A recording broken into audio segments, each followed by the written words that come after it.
Hello everyone and welcome to Cinderful Gaming. I hope you're all doing well, I hope you're all staying safe, and most of all, I hope you're all fighting that war against the Grey. Today we have a Start Collecting Box Army video for you, and today we're going to be looking at the cities of Sigmar, and in particular their Start Collecting Box for Anvilgard. Now, in this video, what we hope to do is we're going to show you how to get an army together on the cheap. Start collecting boxes are a fantastic way to get a bunch of models at a discounted cost from Games Workshop, and you can definitely find them from local independent sellers, generally at a discounted cost off the Games Workshop price as well, getting those models even cheaper for you. So what we're going to do today is we're going to show you how to build an army out of the models inside one of these box sets in particular, this time the Anvilgard Start Collecting Box, and we'll show you how to build up an army that's not only cheap and easy to get onto the table, but also can be pretty decently competitive. This will never be like any top tier tournament, but it'll be an army you can play with and you can enjoy your games with against your opponent in the same manner. Now, in this box set, we're going to talk about the units and we're going to go through all of them, what we get. We're going to talk about how we can use those units and how we can maybe make a couple of conversions to use the models we get spare in this particular box set to make some other models for our army. This is really cool because conversions are really cool. It can help us fit to a theme. You've got a great bit of spare parts in this box set, and we'll talk about all of them in the video on how you can convert up and make some different heroes, especially. But first of all, we're going to talk about what we do with this army and how it sort of works, and then we'll go on, talk about the units we get inside it, how we can use it, and we'll finish off the video with a little sample army list for you. So to start off with, the things we get for Anvilgard. Anvilgard allows us to take War Hydras and Charybdis, which we get in the box set here, as battle line for this particular sub-faction of Cities of Sigmar.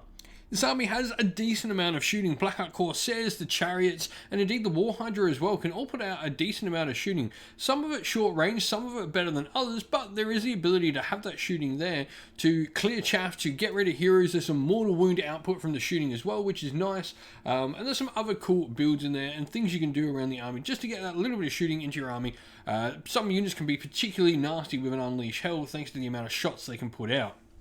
Now, we've gone for Anvilgard. Anvilgard is really interesting because it's got a lot of versatility in your list building phase. The illicit dealings allows you to choose from like 3 different abilities, ever getting extra artifacts, extra Drake Blood curses, which are sort of like your mount traits for the army, but they work on your non-hero monsters, and also potentially giving you extra command points in turn 1 as well. You've got some really strong artifacts, command traits, spells, and all of that in the army, which really help you just build an army and give you lots of options to play around with. There aren't many bad choices in that selection of enhancements for the army. And you've got a lot of versatile units in this box set as well. Not only are the kits versatile, giving you multiple options for nearly every kit inside the box set, you've got like these different weapon loadouts with units able to stack with different heroes and use different abilities on them that allow you to just sort of make this army what you want it to be, which is fun. You've got a good number of models in this army as well, and also a good number of units, both of which are really good. It means you can have those larger sort of units, you can also have those smaller units on the table, and you can sort of play around with how you work these unit sizes and stuff like that, and indeed the weapon options you make in certain unit sizes as well. This really helps with your, once again, just making the list building of this army really versatile and fun. And of course, last point, it's pirates. What's not cool about pirates? Anyone who's watched the channel should know I'm a massive fan of the Scourge Privateers and Anvilgard and Blackhawk Corsairs and all of that. I love this army, so I can't wait to let's get talking about it some more and talk about what is inside this box set. And so, let's start off by talking about the Blackhawk Fleetmaster. He's a really interesting hero. First of all, he is dirt cheap, and pretty cheap for what you get. He puts out a really strong command ability onto the Blackhawk Corsairs unit, and indeed any of the Scourge Privateer units, which is really useful. That just ability for him to give +1 attack out to a unit on all the different profiles works on a ton of different units. You got to remember as well that Blackhawk Corsairs here, when they've got the combat weapon option, actually have 2 weapon profiles. So his command ability can actually pop them up to 4 attacks instead of 2, which is really nice.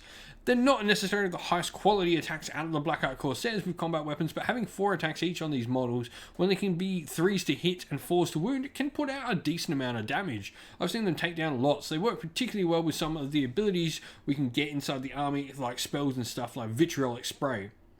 Now, talking about that Blackhawk Fleet Master, he's really great for converting up into some other heroes.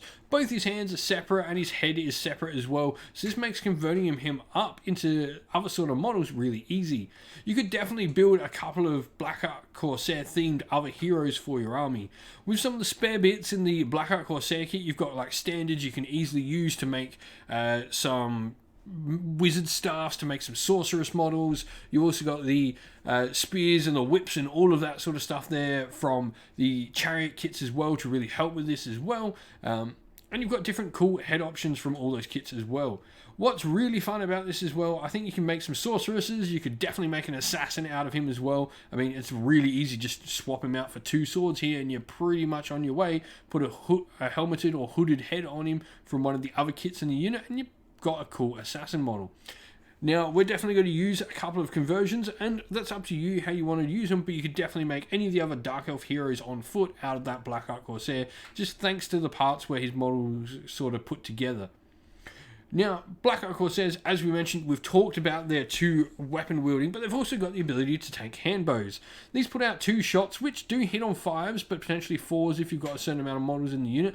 They can be really solid on Unleash Hell, and also with a command ability can still get 2 attacks in close combat, though they do have the lesser of the 2 combat weapon profiles.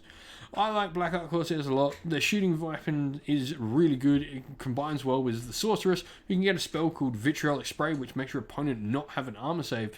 They can be a great sort of counter-strike unit. Cast Vitriolic Spray on your opponent's units when they get too close, hit your lions, and your shooting unit behind just unleashes hell upon them, and just starts removing your opponent's models if they don't have a ward save. The Chariot kit here is one of the 2 dual kits inside the box set. Scourge Runner Chariot is a shooting variation, which is a Scourge Privateer unit, so it can gain the +1 attack. It has 2 different profiles, which aren't really all that great, but where it really comes into its own is its shooting weapon profile. It puts out 2 shots at 3s and 3s. If it's the champion model, it can be 2s and 3s. And these, if they get 6 to hit, do D3 mortal wounds, instead of the normal D3 damage at Ren 1 it normally does, which is really cool. It of course has a different option, which is a more combat orientated chariot called the Drakespawn Chariot. I find this option works well in little solo units as it does mortal wounds on impact, which is really nice. Just being able to do those little bit of wounds here and there from the impact, it can really help you sort of plow through your opponent's unit and get those extra little bits of damage you're going to need to do. And so lots of this unit in multiple small numbers really can help get you clearing off chaff in particular, allowing your monsters to get through and your other heavy hitters to get through, like a large block of Corsairs trying to get into something nice and juicy.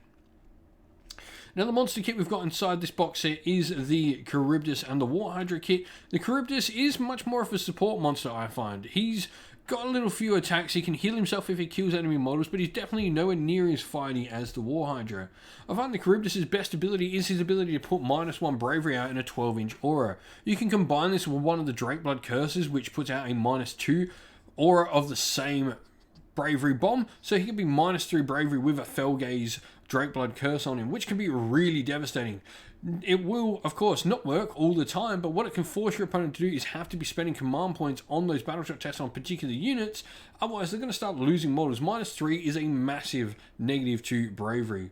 Now, this doesn't stack with multiple Charybdises in the same area, which is unfortunate, so you're definitely going to want to spread your Charybdises out as you're playing with multiple of the model to ensure you're trying to affect as many bravery checks as possible.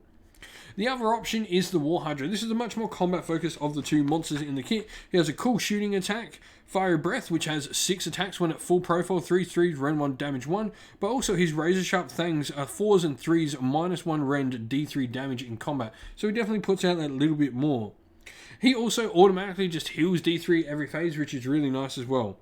Both of these monsters have the Quick to Lash rule, where they can roll 3d6 for their charge rolls and pick the 2 highest. However, if there was a triple, they eat one of the handlers and suffer a mortal wound instead, and they can't charge in that phase. But it is a nice ability to really have those sort of little bit of extra charges. Noting you could use a reroll here if you don't like the result of the initial, and say you roll a triple and you're not happy with taking that mortal wound, you can definitely change that up. And so here we have a little sample army list for you. And so we're going to be playing obviously in Cities of Sigmar and playing in the Anvilgard sub-faction. We're going to have the illicit dealing black market bounty, which is going to give us an extra artifact for the army.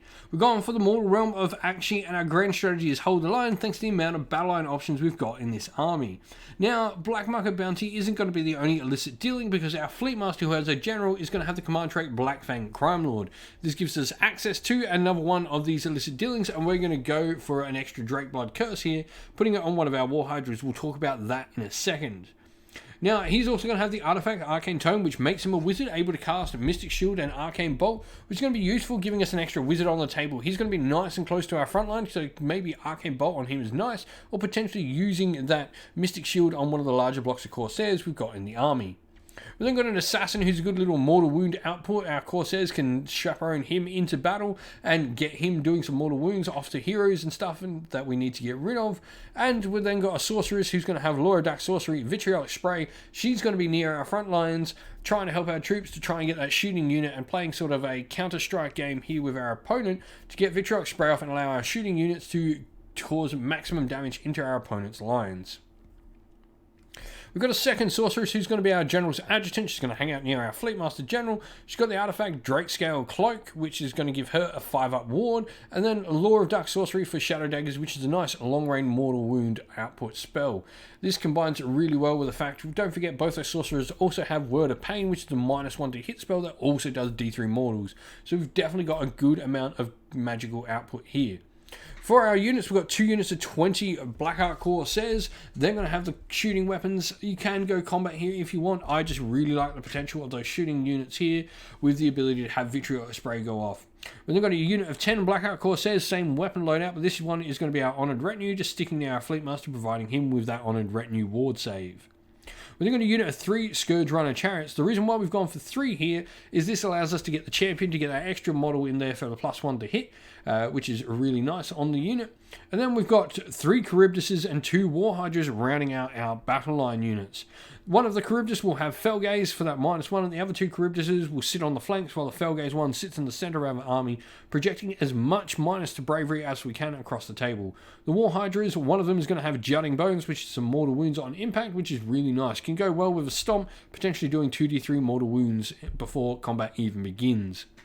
We've got 2 Drakespawn Chariots as our other chariot options, because we've started with 5 boxes here, so why not make 2 Drakespawn Chariots with our other ones to do some mortal wound damage to clear out chaff, and potentially get rid of some heroes if they impact them as well. Then the army's got 2 battle regiments inside of it, and also hunters in the Heartlands. All our Corsairs wrapped up in the Heartlands, and everything else wrapped up inside the 2 battle regiments, meaning our army's going to be 5 drops. This army is 2,000 points on the nose, 4 reinforced units all used, and 160 wounds on the table, which is a ton of wounds for our opponent to have to work through. So this can be really, really nice just to sort of bog down your opponent and make them really work to get rid of all those wounds on the table. If you've been playing with Cities of Sigmar, in particular Anvilgard and Scourge Privateers, let us know how you're going in the comments below. I love playing with this army. It's a ton of fun, and it is a lot better than people think on the tabletop. And so that's the end of the video. If you enjoyed it, please don't forget to leave a like and subscribe to the channel. And while you're at it, leave us a comment and let us know what you liked about the video. If you'd like to come chat more with me and other members of our fine community we've got going at Sinful Gaming, you can do so by following the link in the description of the video to our Discord server. Lastly, if you'd like to help support the channel in another way, you can do so either by joining our Patreon or YouTube members. Our Patreon and YouTube members help decide what content we do on the channel. If you'd like to help support, that would be greatly appreciated, and we'd love to give a shout out to everyone who has helped support the channel via Patreon, and that is our patrons: Christian Weir, James, Soren, Chaos Spawn, AJC, Kenny Lyle, Outer and Shop First, Andrew Bowen, Nathan Fee, The Rising Ape, Q Dynamic, Agu, Anthony B, Dynet226, Anton Nilsson, and JJ Austrian.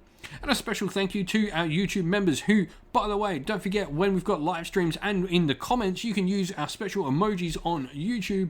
You amazing people. Thank you to our YouTube members: Green Roots Gaming, Kenton Young, Steve T, The Real Zeop, Chris Wallace, Turai12, Vinny, Lock Lorick, The Johnny84, David Ellsworth, and a special thank you to Lady Witchfox Art, who does all the amazing artwork for the channel, and to Xmorphic, who does an amazing job at all the background work in our Discord server. Thank you to both of you. You do an amazing job and do so much for the channel. That's it for today, folks, though. Stay safe and stay well, and most of all, keep fighting that war against the Grey. Ciao for now.